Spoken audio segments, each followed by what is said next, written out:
ପଞ୍ଚବିଂଶ ଅଧ୍ୟାୟ। ଦାମୁଅଣା କାସାର ଓ ତାଙ୍କର ବ୍ୟବସାୟ। ଆମର ଲୀଳା ଓ ପ୍ରାର୍ଥନା। ପ୍ରାକଥନ। ଯିଏ ଉଦ୍ଦେଶ୍ୟ ରହିତ ଭାବରେ ସମସ୍ତଙ୍କ ପ୍ରତି ଦୟା କରନ୍ତି ତଥା ସମସ୍ତ ପ୍ରାଣୀଙ୍କ ଜୀବନର ଆଶ୍ରୟଦାତା ଅଟନ୍ତି, ଯିଏ ପରମବ୍ରହ୍ମଙ୍କର ପୂର୍ଣ୍ଣ ଅବତାର ଅଟନ୍ତି, ଏପରି ହୈତୁକ ଦୟା ସିନ୍ଧୁ ଓ ମହାନ୍ ଯୋଗୀରାଜଙ୍କର ଚରଣରେ ସାଷ୍ଟାଙ୍ଗ ପ୍ରଣାମ କରି ଆମେ ଏବେ ଏହି ଅଧ୍ୟାୟ ଆରମ୍ଭ କରିବା। ଶ୍ରୀ ସାଇଙ୍କର ଜୟ ହେଉ। ସେ ସନ୍ଥ ଚୂଡ଼ାମଣି, ସମସ୍ତ ଶୁଭ କାର୍ଯ୍ୟର ଉଦ୍ଗମସ୍ଥଳ ବା ଆଧାର ଏବଂ ଆମର ଆତ୍ମାର ତଥା ଭକ୍ତମାନଙ୍କର ଅଭୟ ଆଶ୍ରୟଦାତା ଅଟନ୍ତି। ଆମେ ଶ୍ରୀ ସାଇନାଥଙ୍କ ଚରଣ ବନ୍ଦନା କରୁଛୁ, ଯିଏ ତାଙ୍କ ଜୀବନର ଅନ୍ତିମ ଲକ୍ଷ୍ୟ ହାସଲ କରିସାରିଛନ୍ତି। ଶ୍ରୀ ସାଇ ବାବା ଅନିର୍ବାଚନୀୟ ପ୍ରେମ ସ୍ୱରୂପ ଅଟନ୍ତି।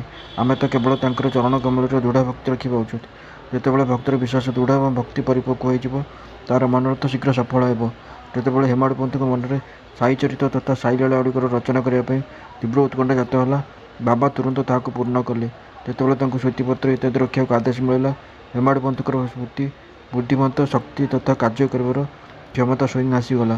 ସେ କହନ୍ତି କି, ମୁଁ ଏହି କାର୍ଯ୍ୟ ନିମନ୍ତେ ସର୍ବଦା ଅଯୋଗ୍ୟ ହୋଇଥିବା ସତ୍ତ୍ୱେ ଶ୍ରୀ ସାଇଙ୍କର ଶୁଭ ଆଶୀର୍ବାଦ ଦ୍ୱାରା ଏ କଠିନ କାର୍ଯ୍ୟକୁ ପୂର୍ଣ୍ଣ କରିବାରେ ସମର୍ଥ ହୋଇପାରିଲି। ଫଳସ୍ୱରୂପ ଏହି ପବିତ୍ର ଗ୍ରନ୍ଥ ଶ୍ରୀ ସାଇ ସଚ୍ଚରିତ ଆପଣମାନଙ୍କର ଉପଲବ୍ଧ ହୋଇପାରିଲା, ଯାହା ଏକ ନିର୍ମଳ ସ୍ତୋତ୍ର ବା ଚନ୍ଦ୍ରକାନ୍ତମଣି ସଦୃଶ ଅଟେ। ଏଥିରେ ନିର୍ଝର ହୋଇଥିବା ସାଇ ଲୀଳାରୂପୀ ଅମୃତକୁ ଏବେ ପାଠକମାନେ ସର୍ବଦା ମନ ଭରି ପାନ କରିପାରିବେ। ଯେତେବେଳେ ଭକ୍ତ ପୂର୍ଣ୍ଣ ଅନ୍ତଃକରଣରେ ଶ୍ରୀ ସାଇବାବାଙ୍କୁ ଭକ୍ତି କରିବାକୁ ଲାଗେ, ବାବା ତାହାର ସମସ୍ତ କଷ୍ଟ ଓ ଦୁର୍ଭାଗ୍ୟକୁ ଦୂର କରି ସ୍ୱୟଂ ତାହାର ରକ୍ଷା କରନ୍ତି। ଅହମ୍ମଦନଗରର ଦାମୋଦର ସାବଲରାମ ରାସନେ କାସାରଙ୍କର ଦୃଷ୍ଟାନ୍ତ ଉପରୋକ୍ତ ଉକ୍ତିର ପ୍ରମାଣ ଦିଏ। ଦାମୁଅଣା। ପାଠକମାନଙ୍କର ସ୍ମରଣ ଥିବ ଯେ, ଏ ମହାସାଗର ପ୍ରସଙ୍ଗ ଷଷ୍ଠ ଅଧ୍ୟାୟରେ ଶିରିଡ଼ିରେ ରାମନବମୀ ଉତ୍ସବ ପ୍ରସଙ୍ଗରେ ବର୍ଣ୍ଣନା କରାଯାଇଛି। ସେ ପ୍ରାୟ 1895 ମସିହାରେ ଶିରିଡ଼ି ଆସିଥିଲେ। ଏହି ସମୟରେ ରାମନବମୀ ଉତ୍ସବ ପ୍ରାରମ୍ଭ ହୋଇଥିଲା। ସେହି ସମୟରେ ସେ ଏକ ସୁନ୍ଦର କରି ପତାକା ଭେଟି ଦେଇଥିଲେ ତଥା ଗରିବ ଭିକ୍ଷୁକମାନଙ୍କୁ ଭୋଜନ କରାଇଥିଲେ।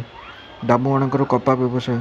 ଦାମୁଅଣାଙ୍କର ଜଣେ ବନ୍ଧୁ ତାଙ୍କ ସହିତ ମିଶି କପା ବ୍ୟବସାୟ କରିବାକୁ ଆଗ୍ରହ ପ୍ରକାଶ କରି ମୁମ୍ବାଇରୁ ଏକ ପତ୍ର ପଠାଇଥିଲେ।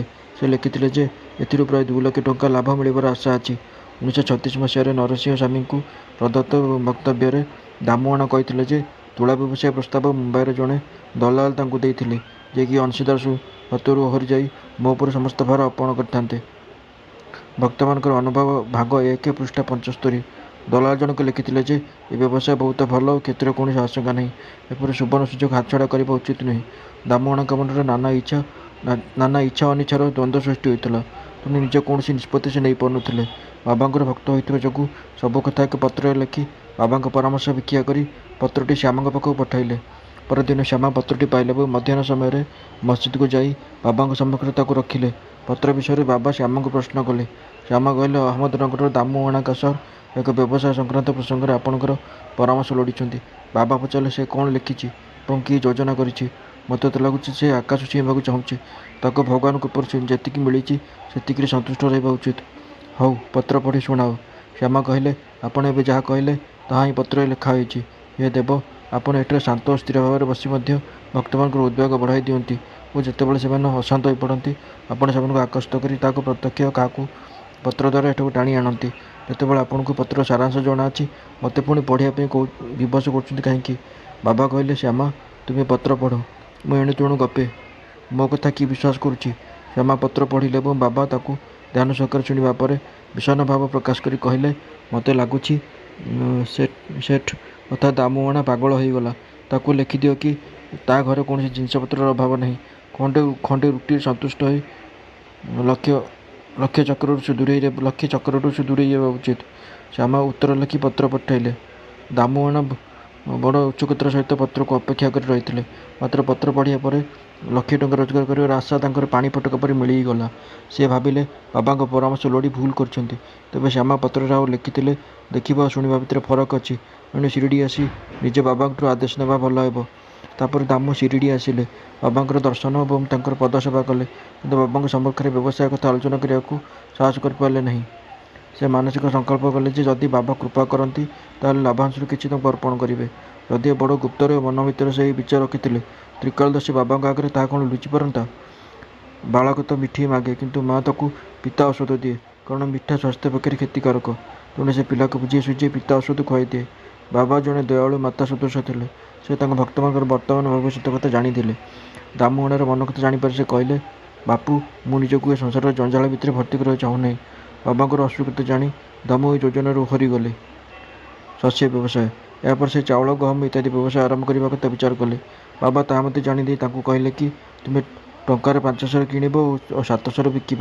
ଫଳରେ ତାଙ୍କୁ ଏହି ବ୍ୟବସାୟ ଯୋଜନା ମଧ୍ୟ ଛାଡ଼ିବାକୁ ହେଲା। କିଛିଦିନ ପର୍ଯ୍ୟନ୍ତ ଶସ୍ୟ ଦର ବଢ଼ିବାରେ ଲାଗିଲା ଓ ଲାଗିଲା କି ତାଙ୍କର ଭବିଷ୍ୟବାଣୀ ସତ ହେବ ନାହିଁ। କିନ୍ତୁ ମାସେ 2 ମାସ ପରେ ସବୁଆଡ଼େ ବର୍ଷା ହେଲା, ଯାହାର ଫଳସ୍ୱରୂପ ଦର ଅଚାନକ କମିଗଲା ଏବଂ ଯେଉଁମାନେ ଶସ୍ୟ ସଂଗ୍ରହ କରିଥିଲେ ସେମାନଙ୍କୁ ଯଥେଷ୍ଟ କ୍ଷତି ସହିବାକୁ ପଡ଼ିଲା। ତେବେ ଦାମୁଅଣା ଏହି ବିପତ୍ତିରୁ ବର୍ତ୍ତିଗଲେ।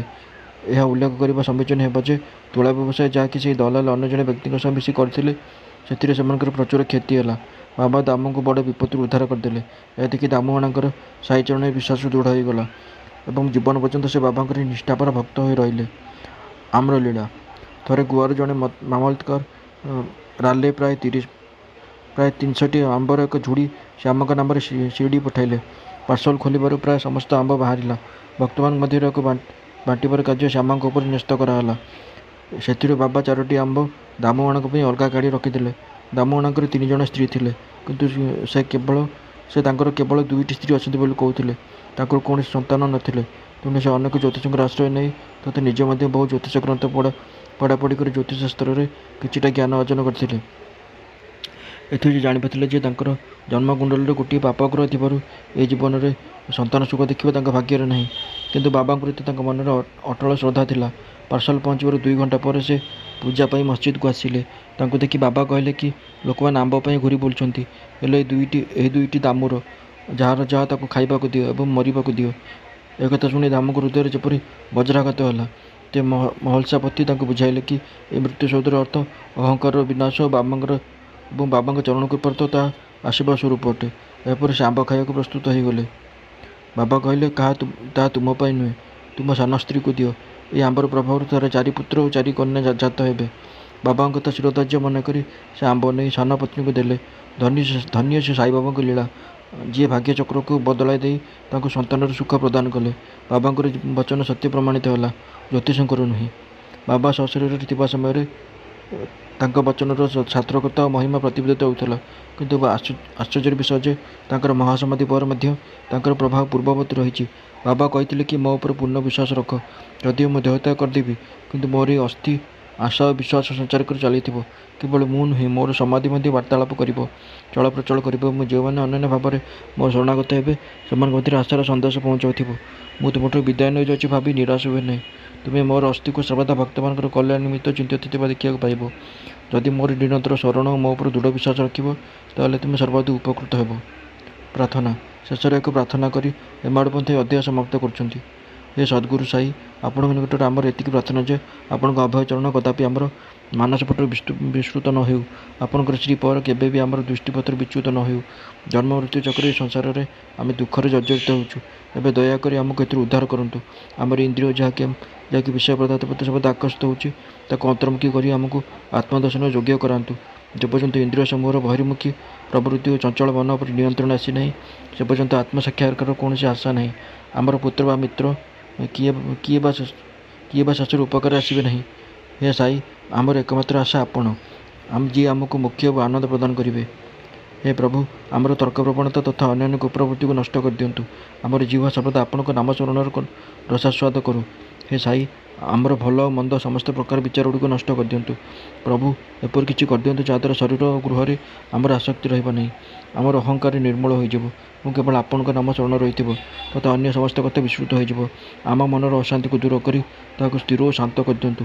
ହେ ସାଇ, ଆପଣଙ୍କର ଥରେ ମାତ୍ର ଆଲିଙ୍ଗନ ଦ୍ୱାରା ଆମ ଭିତରେ ଥିବା ଅଜ୍ଞାନ ରୂପକ ଅନ୍ଧକାରର ଆବରଣ ହଟିଯିବ ଏବଂ ଆପଣଙ୍କ ଜ୍ଞାନାକାଶରେ ଆମେ ସୁଖପୂର୍ବକ ବିଚରଣ କରିବୁ। ଆପଣଙ୍କର ଏହି ଯେଉଁ ଲୀଳାମୃତ ପାଠ କରିବାର ସୌଭାଗ୍ୟ ଆମର ହେଲା, ପାନ କରିବାର ସୌଭାଗ୍ୟ ଆମର ହେଲା ତଥା ଯାହା ଆମକୁ ଅଖଣ୍ଡ ନିଦ୍ରାରୁ ଜାଗ୍ରତ କରିଦେଲା, ଏହା ଆପଣଙ୍କର ହିଁ ଅସୀମ କୃପା ଏବଂ ଆମର ଶତଜନ୍ମର ଶୁଭକର୍ମର ଫଳ ଅଟେ। ବିଶେଷ ଦ୍ରଷ୍ଟବ୍ୟ। ଏହି ପ୍ରସଙ୍ଗରେ ଦାମୁଅଣାଙ୍କ ମନରେ ଉଠିଥିବା 2ଟି କଥା ଉଲ୍ଲେଖ କରାଯାଉଛି। ଥରେ ମୁଁ ଯେତେବେଳେ ଅନ୍ୟମାନଙ୍କ ସହିତ ବାବାଙ୍କର ଶ୍ରୀପଦ ନିକଟରେ ବସିଥିଲି, ମୋ ମନରେ 2ଟି ପ୍ରଶ୍ନ ଆସିଲା। ବାବା ତାର ଉତ୍ତର ନିମ୍ନ ପ୍ରକାର ଦେଲେ। ଯେଉଁ ଲୋକମାନେ ସେ ସାଇଙ୍କ ଦର୍ଶନ ପାଇଁ ଶିରଡ଼ି ଆସୁଛନ୍ତି, କ'ଣ ସେ ସମସ୍ତେ ଉପକୃତ ହେଉଛନ୍ତି? ଏହାର ଉତ୍ତରରେ ସେ କହିଲେ ଯେ ବଉଳ ଧରିଥିବା ଆମ୍ବ ଗଛକୁ ଦେଖ। ଯଦି ସବୁ ବଉଳ ଆମ୍ବ ହୋଇଯିବ, ତାହେଲେ ଆମ୍ବ ଗଣାଯାଇ ପାରିବ ନାହିଁ କି ତୋଳାଯାଇ ପାରିବ ନାହିଁ। କିନ୍ତୁ ଏପରି କ'ଣ ହୁଏ? ବହୁତ ବଉଳ ଝଡ଼ି ତଳେ ପଡ଼ିଯାଏ। କିଛି ଫଳିଲେ ଏବଂ ବଢ଼ିଲେ ମଧ୍ୟ ଝଡ଼ ତୋଫାନରେ ପଡ଼ି ନଷ୍ଟ ହୋଇଯାଏ। ଶେଷରେ ଅଳ୍ପ କିଛି ହିଁ ବଳକା ରହେ, ଯାହା ଆମ୍ବରେ ପରିଣତ ହୁଏ। ଦ୍ୱିତୀୟ ପ୍ରଶ୍ନ ମୋ ନିଜ ବିଷୟରେ ଥିଲା। ଯଦି ବାବାଙ୍କର ନିର୍ବାଣ ହୋଇଯାଏ, ମୁଁ ନିରାଶ ହୋଇପଡ଼ିବି। ସେତେବେଳେ ମୋର କିଏ ସାହା ହେବେ? ବାବା ଉତ୍ତରରେ କହିଲେ, ଯେତେବେଳେ ଯେଉଁଠି ତୁମେ ମୋତେ ସ୍ମରଣ କରିବ, ମୁଁ ତୁମ ସାଥିରେ ରହିବି। ଏହି ବଚନ 1918 ମସିହା ପୂର୍ବରୁ ଏବଂ ପରେ ମଧ୍ୟ ସେ ପାଳନ କରିଆସୁଛନ୍ତି। ସେ ଏବେ ବି ମୋ ସାଙ୍ଗେ ରହି ମୋର ପଥ ପ୍ରଦର୍ଶନ କରୁଛନ୍ତି। ଏହି ଘଟଣା 1910-11 ମସିହାର କଥା। ସେ ସମୟରେ ମୋର ଭାଇ ମୋଠୁ ଅଲଗା ହୋଇଗଲେ ଏବଂ ମୋର ଭଉଣୀର ମୃତ୍ୟୁ ହୋଇଗଲା। ମୋର ଘରେ ଚୋରି ହେଲା ଏବଂ ପୁଲିସ ତଦନ୍ତ କରୁଥିଲା। ଏସବୁ ଘଟଣା ମୋତେ ପାଗଳ ପରି କରିଦେଇଥିଲା। ମୋର ଭଉଣୀର ସ୍ୱର୍ଗବାସରେ ମୁଁ ଦୁଃଖରେ ଭାଙ୍ଗି ପଡ଼ିଲି। ତେବେ ଯେତେବେଳେ ମୁଁ ବାବାଙ୍କର ଶରଣାପନ୍ନ ହେଲି, ସେ ତାଙ୍କ ମଧୁର ଉପଦେଶରେ ମୋତେ ସାନ୍ତ୍ୱନା ପ୍ରଦାନ କରି ଆପା କୁଲକର୍ଣ୍ଣୀଙ୍କ ଘରେ ପୁନର୍ପୋଳି ଅର୍ଥାତ୍ ଡାଲିରେ ତିଆରି ମିଠା ପରଟା ଖୁଆଇଲେ ତଥା ମୋର ମସ୍ତକରେ ଚନ୍ଦନ ଚିତା ଲଗାଇଦେଲେ। ଅନ୍ୟ ଏକ ଘଟଣାରେ ମୋର ଜଣେ 30 ବର୍ଷର ବନ୍ଧୁ ମୋର ପତ୍ନୀଙ୍କର ଗହଣା ସିନ୍ଦୁକ, ଯାହା ଭିତରେ ମଙ୍ଗଳସୂତ୍ର ଏବଂ ନଥ ଆଦି ଥିଲା, ଚୋରି କରିନେଲେ। ଏହାପରେ ବାବାଙ୍କର ଚିତ୍ର ସମ୍ମୁଖରେ ମୁଁ କାନ୍ଦିବା ଲାଗିଲି ଏବଂ ପରଦିନ ହିଁ ସେହି ବ୍ୟକ୍ତି ସ୍ୱୟଂ ଗହଣା ସିନ୍ଦୁକ ମୋତେ ଫେରାଇ ଦେଇ କ୍ଷମା ପ୍ରାର୍ଥନା କଲେ।